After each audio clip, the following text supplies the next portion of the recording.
Maayong hapo, maayong adlaw mga kabukid.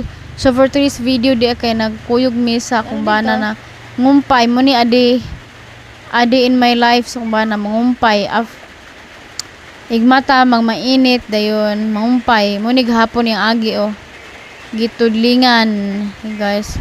Ready na ni for tamnan og mais. Yan guys, nangumpay. Diha puto-puto na niya guys aron mga kabukid aron mahurot jud sa kalabaw. Muna among style kay aron daguton jud siya ba.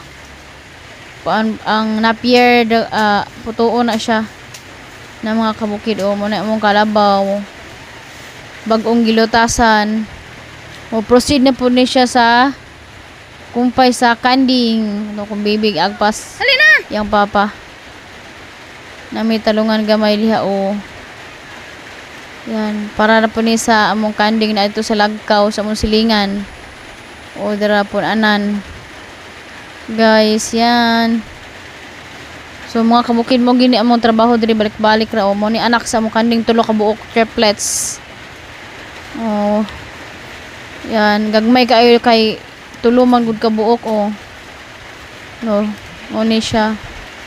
Mo ni iyang trabaho sa kumbana kada buntag hapon ana. Saya kung anak mangumpay.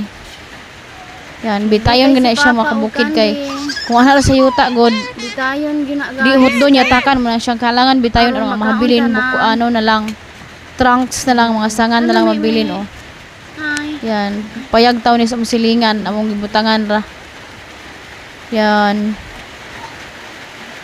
Nag-eat na sila ng jackfruit din na dahon sa jackfruit. Thank you for watching.